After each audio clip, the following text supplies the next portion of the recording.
Hey guys, what's poppin'? It's your boy Ndlovus and I'm chilling here with my lovely wife Stephanie, and together we are the Ndlovus. Yeah, what's up? What's up? Okay, so like Ungani said, my name is Stephanie Ndlovus, previously Sandows, and I am from a colored or mixed race heritage. And I'm Tonga. Bam, bam, bam, bam. So what are some of the similarities and differences between our cultures or heritages? I think one of the similarities that I absolutely love about Tonga people is just how warm and friendly and colorful. Yes. I'm listening. Your eyes are like this and colorful, and I think that colored people also share that same sort of energy, very welcoming, very warm. Yes, we are warm, okay, and we are very welcoming. I think what are some of the differences that we have would probably be in more like the food, maybe some music as well, dress sense, I guess, as well. Yeah, what do you think? I don't think there's much to add on to. I mean, if I'm being honest, my reference to colored people is you and your family, and your reference to Tonga people is me and my family. So we don't really have a vast majority of references to kind of pick out on a lot of stuff, especially because our families are quite similar. Yeah. Aside from food stuff, which I would say then that's where most differences are. Okay. What would you say were the, I guess, challenging or maybe not so challenging things when we brought our families together before we got married? Before we got married, some good, and so it's a lot more good than bad, right? And not really anything bad, just different, I guess. I think one thing that stands out for me would probably be the lobola negotiations, because we all know how. No, we don't. Well, because we know how that went down. I mean, there was a miscommunication, if I might add. So on the day my dad arrives and goes to the gate to welcome Ungani and his uncles, and my dad had said, you better brief me before. I'm like, nah, it's so chilled, because Ungani said, no, it's so chilled. So my dad's there with my uncles, and they're in shorts. Shorts, casual, slops, and prior to that my dad's like, do I look okay? I'm like, yeah, you look good. And then Hungani's dad and uncles are there, suits from head to toe, and that was the first moment of just complete crickets. Literally it was awkward, and my dad was looking at me almost as though I sabotaged him.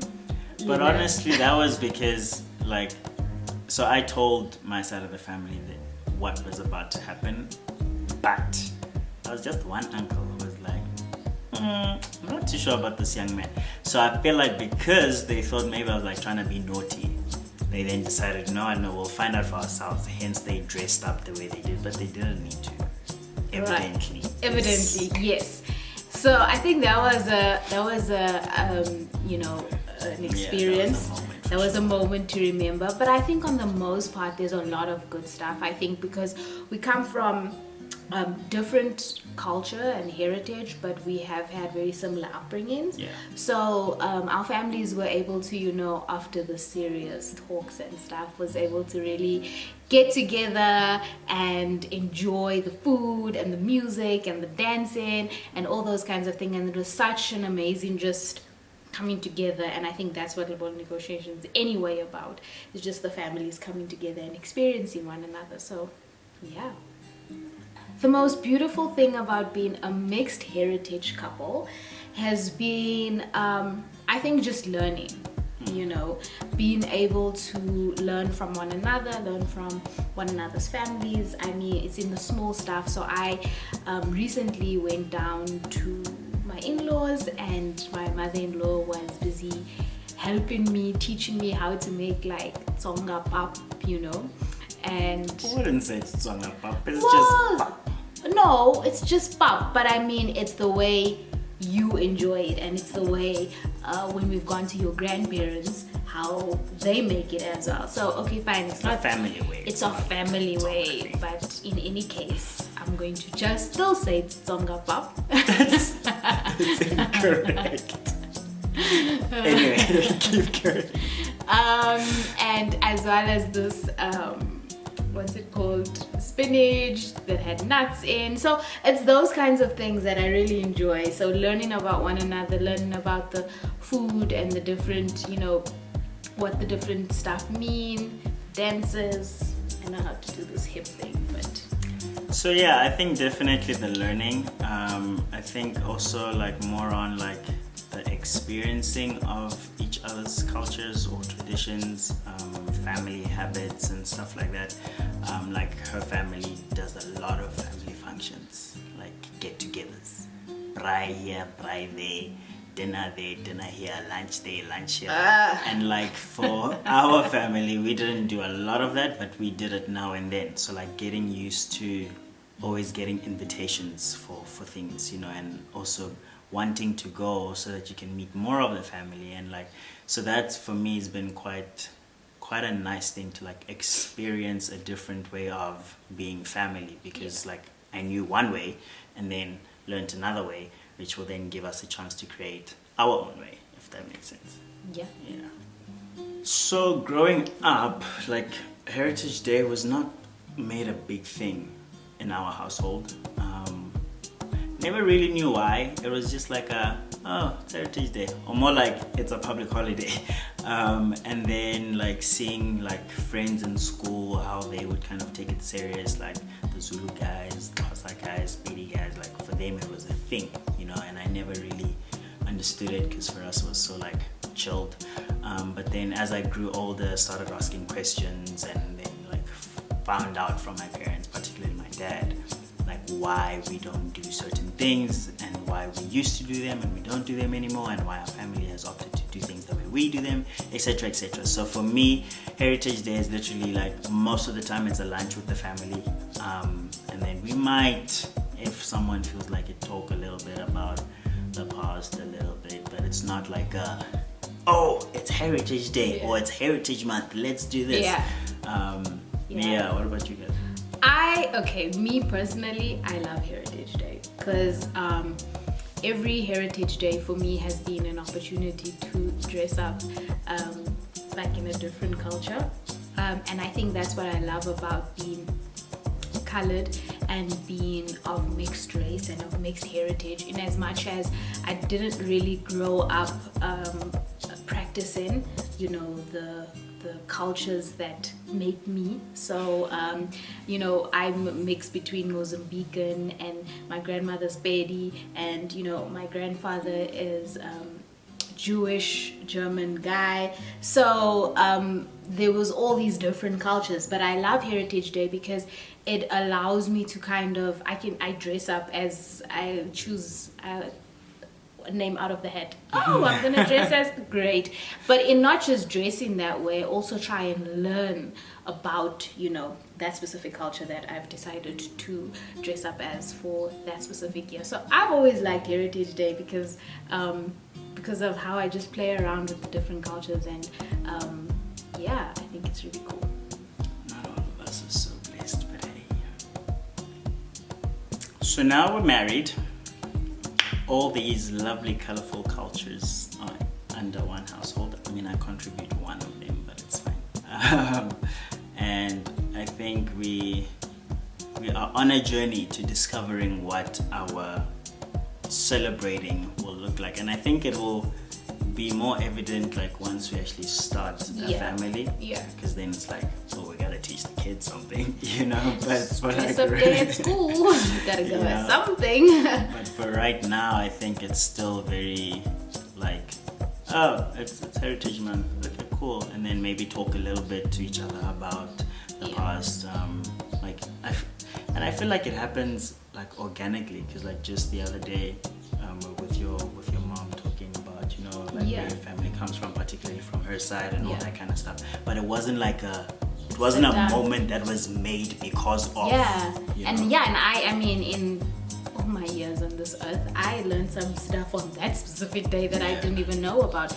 my mom's side of the family. And so I think for me, bringing it back to the future and kids, I would love for them to have a sense of freedom and being able to express and experience the different cultures, yes, that they are made above of, I guess, in terms of bloodline. 1/8 is 1/8.